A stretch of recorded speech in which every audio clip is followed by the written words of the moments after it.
Hello, ladies and gentlemen. Welcome to LOL, Left on Left commentary, where the left critiques itself and laughs out loud to keep itself from crying. I am your host, the captain, Craig Poster Jardula, and with me today, I have my co-host, the professor himself, Jeremy Kuzmarov, who's a political commentator, a writer, and he's also the author of a brand new book, a must-read, Warmonger. You can see it right behind him. Professor, how you doing today? Great. Good to be with you. Glad to have you with me. So we're on a time limit over now. Okay, so we got to keep an eye on our time and whatnot. So let's just jump right into it, Professor, because there's a lot of things going on. Just recently was the 30-year commemoration. I think is what you would call it. I don't want to say anniversary, whatever you want to label it, but it was the 30 years since the Rwanda genocide, and the narrative around the Rwanda genocide is that these two tribes within Rwanda, the Congo region, attacked each other, killed each other, while the world sat out and didn't watch. But really, there's a different story. A lot of people took that knowledge, Professor, from the movie Hotel Rwanda in 2004, with Don Cheadle, Nick Nolte, Joaquin Phoenix was in it. It was a great movie. But in that movie, they depicted the Hutu, which is one of the tribes, as the bad guys, and the Tutsis, which is the other tribe, as the good guys. And there was a narrative that people sat out on the sidelines, but that really isn't the truth, Professor, is it? No, it's not. And this has been a psychological warfare campaign on the American population and by Paul Kagame, the Rwandan Patriotic Front leader and a dictator of Rwanda, who was actually trained in psychological warfare at Fort Leavenworth, Kansas in 1990, and he's put this training to good use. The census data indicate that there are 800,000 to a million were killed. The census data indicate there have been only 596,000 Tutsi in the country, and 300,000 those survived. So 296,000 Tutsi were killed by Hutu, but the rest, hundreds of thousands, were killed by the Tutsi. And Kagame and his forces invaded Rwanda illegally from Uganda against the wishes of the U.S. ambassador, and they triggered the civil war in Rwanda. And all the evidence that culminated in the genocide, and all the evidence indicate that Kagame, supplied with missiles likely from the CIA, shot down the Hutu president's airplane after there was a power sharing agreement that had been signed in Tanzania, and that was the triggering event as well as the invasion. And that was, Kagame and the RPF were behind that, and they did most of the killings. Then they blamed it on the Hutu, and that was an excuse for massacring the Hutu, hunting them down into the forests of Congo, massacring the millions there, and invading Congo twice and looting Congo's mineral wealth. Okay, so you really upset me in some ways because I really liked Don Cheadle in that movie, and I thought it was an excellent movie. And that's where a lot of people couldn't even find Rwanda on the map and didn't know about it until that movie Hotel Rwanda came out. But like I said, that movie depicted the Hutus as the really bad enemy. But what you're saying, Professor, is that no, that's not true. There was actually a power sharing where the Hutu and the Tutsis would work together, but outside forces said no. And what you're telling me is that the Hutu president, when they took back power, because I think I once read that the Hutu were treated awfully by the Tutsi for years, right? But they were able to shoot down the president's plane. How could they do that without the help of somebody else? And who really helped them out? And more importantly, Professor, why did they help out the Tutsi? Excellent questions. This was a power struggle and a kind of modern day version of the Great Game in Central Africa, which is very rich in mineral wealth. The French were supporting the Hutu because, the Tutsi had ruled Rwanda for many years and had been empowered by the Belgian colonists, and they badly repressed and mistreated the Hutu. And then when the country gained independence, the Hutu took power in the Hutu Power Revolution. And France initially the United States was supporting the Hutu, but then they didn't like the leader Habyarimana. He was more socialistic in his policies, and France ended up supporting him as a kind of proxy in the region. So the United States organized, and CIA was involved in organizing the Tutsi forces in exile in Uganda, led by Kagame, who killed his rival Fred Wigema. And they organized this reinvasion to take back the country. And the US and the UK, they wanted a strategic base in Central Africa to access all the mineral wealth. And they used Rwanda to invade and access Congo and open it up to foreign mining interests and exploitation. So you say it's all about resource extraction, right? So there's a socialist government that takes place, the Hutu government. By the way, who is the party that actually brokered the power sharing agreement?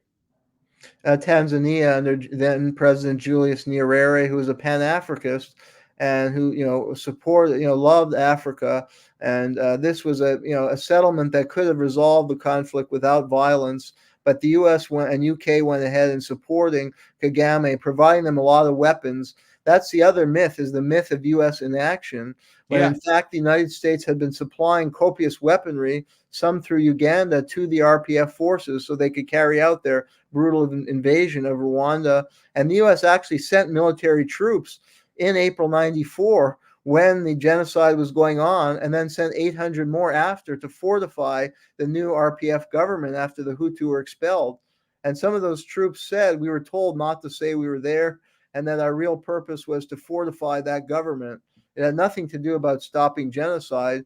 Kagame and RPF were the key forces carrying out the genocide. And when Hutu were massacring Tutsi, they often left that alone. Their focus was on consolidating military control.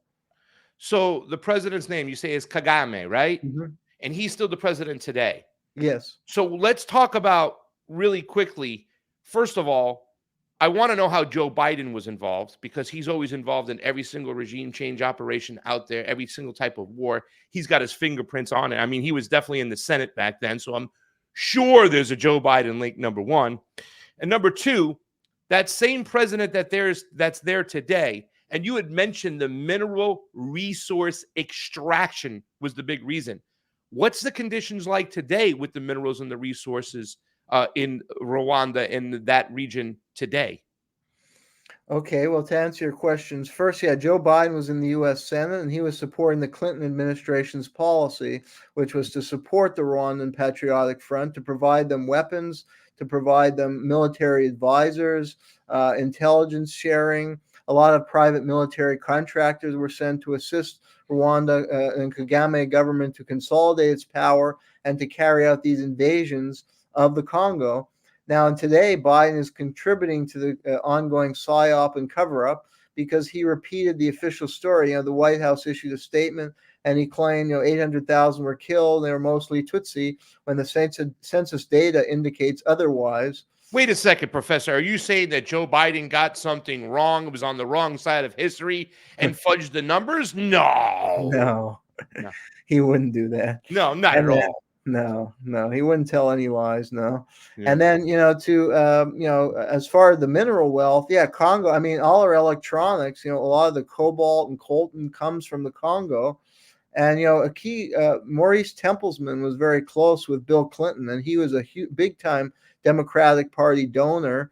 And he's still on the board of the National Endowment for Democracy. And his companies, had long controlled the mining in the Congo, back to the days when Joseph Mobutu controlled it. And he had actually was involved in the assassination of Lumumba, who had wanted to try and keep those resources in Congo's hands. But the CIA was involved in his assassination. And then the U.S. government tried to take control from Belgian mining interests. And they were, crushed a secessionist movement that was backed by Belgium in Katanga province. And Templesman, all these years, was a key profiteer. And he actually, when Bill Clinton traveled to Central Africa during his presidency, he traveled with Maurice Templesman. And, that's when Mobutu died, the U.S. was worried they would lose control over the Congo. That's why they needed a proxy in Rwanda.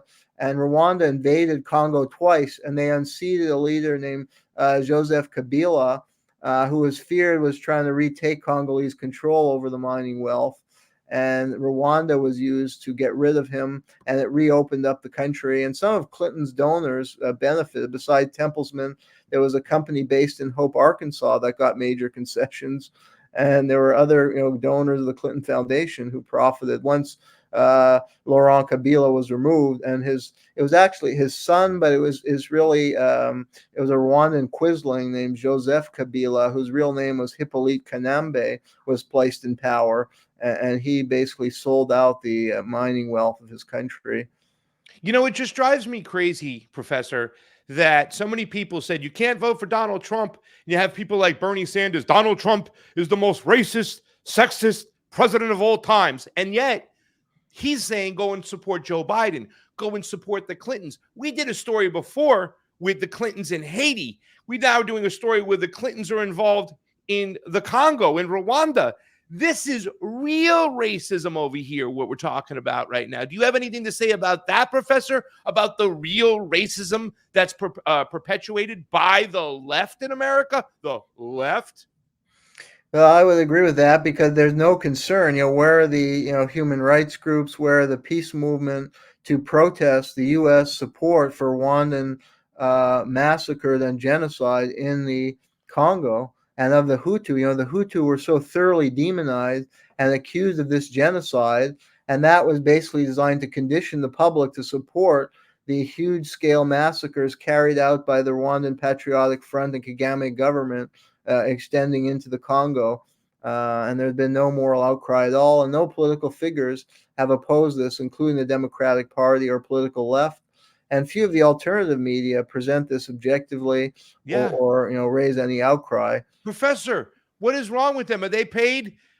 See, here's the thing. You got to make a decision out here. We can just point out that they're wrong, right? And it's up to you, ladies and gentlemen, to decide paid propagandists or just useful idiots. Sometimes I can't guess which one they are. But before we get to them, and we'll finish up the show with highlighting some of the leftist media that get this wrong, while we're highlighting some of the leftist politicians and lawmakers who've got this completely wrong.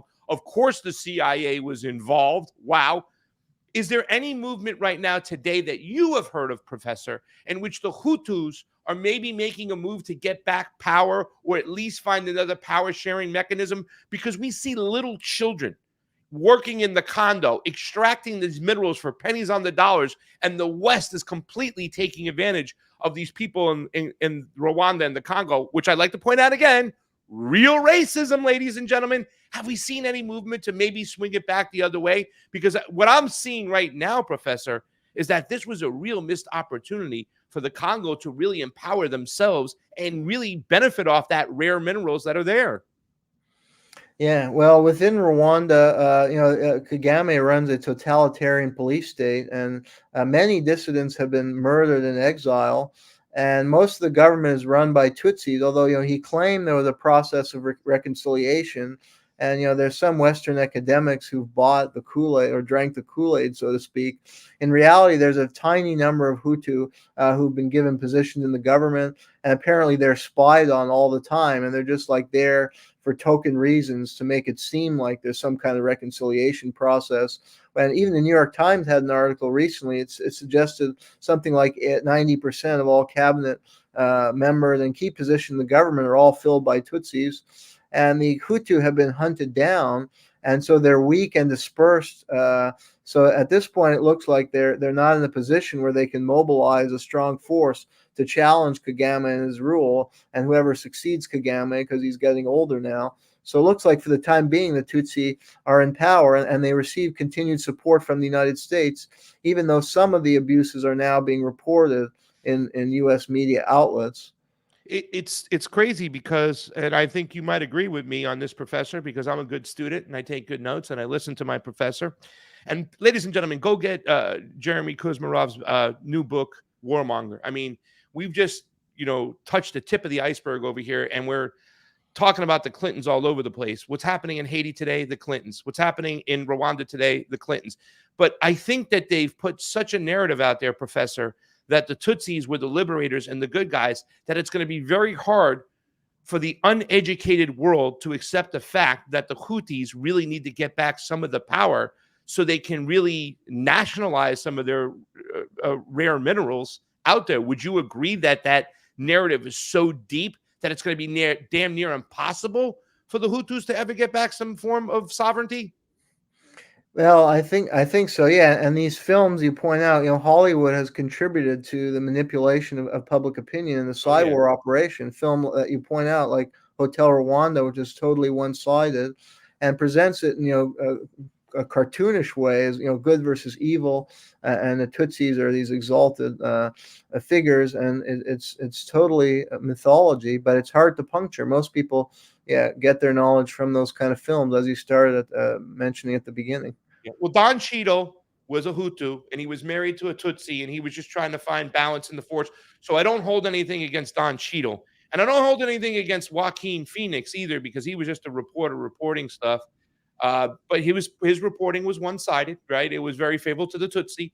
Uh, but Nick Nolte's character, man, he was a UN inspector and UN soldier over there. He's now a bad guy. It's like I was rooting for him the same way I rooted for the Mujahideen in Rambo 3, the way the CIA kind of just misrepresents foreign affairs and makes you go with the bad guy just to push forth their Western oligarchs' power grab.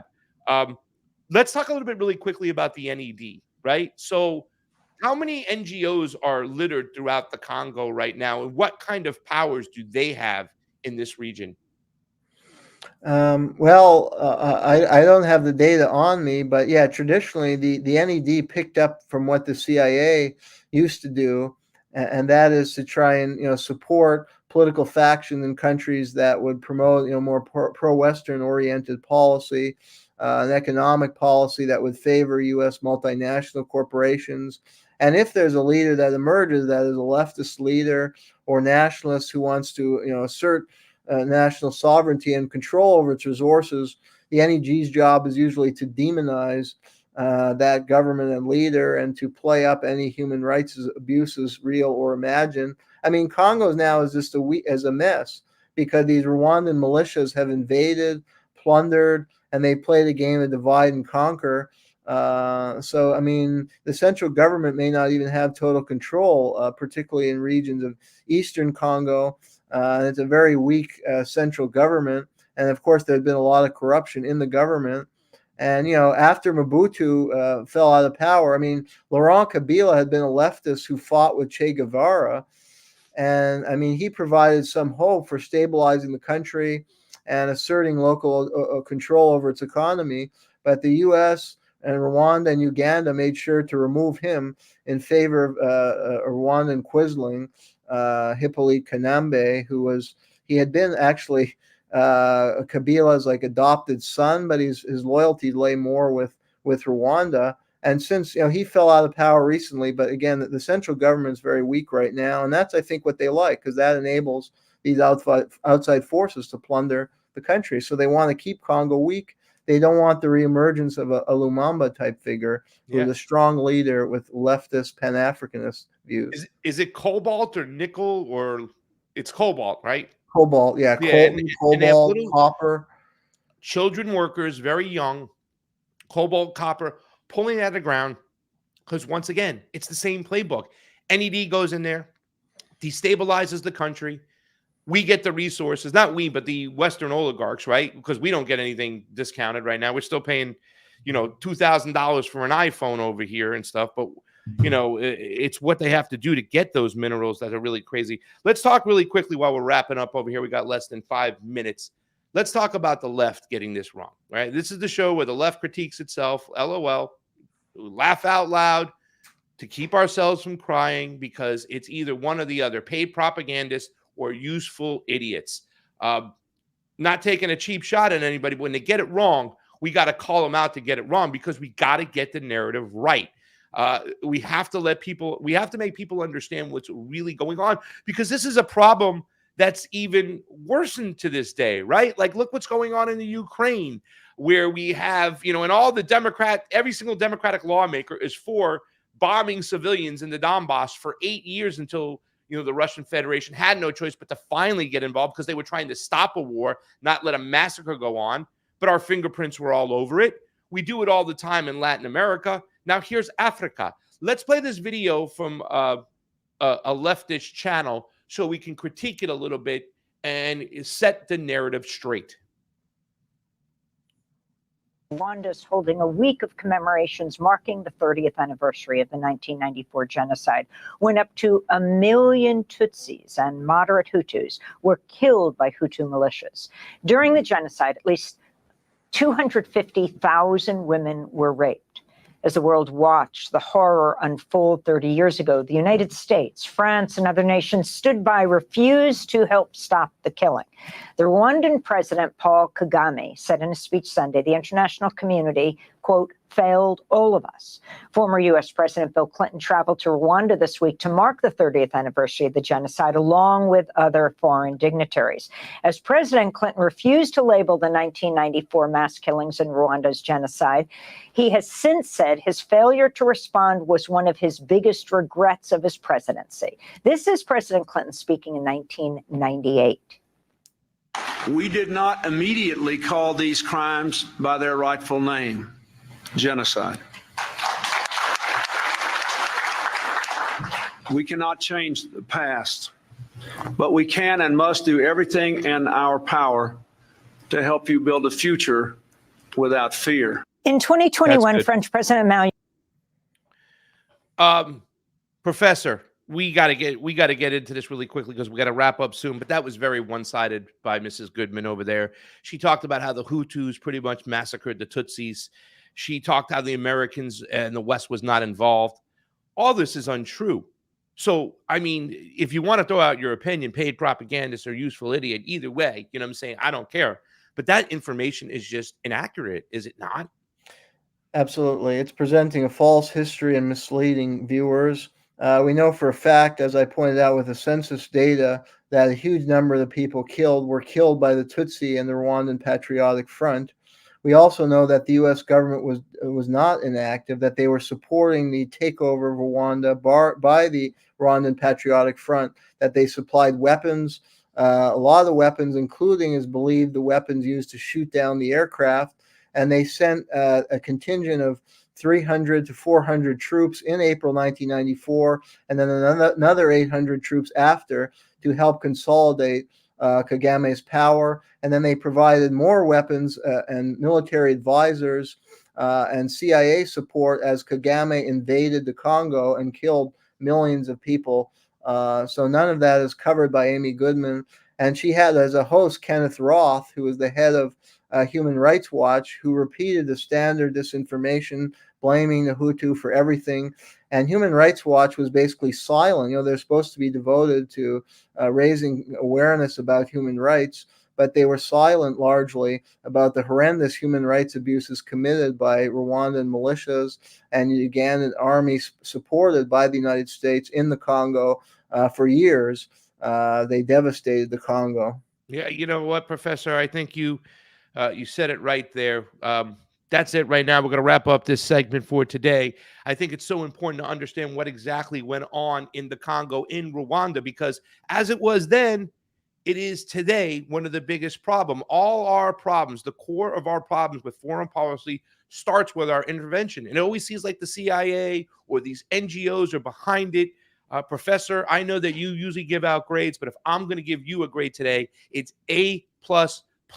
A lot of people don't know this. A lot of leftists don't know this. So thank you so much for bringing it to the table. That's it for today, guys. That is Pasta to Go presenting LOL out there, where the left critiques itself and laughs out loud to keep itself from crying. If you want to see more of this, we got a Rumble, a YouTube, and a Twitter. Go to Pasta to Go, the number 2, and just one word. We'll see you on the flip side.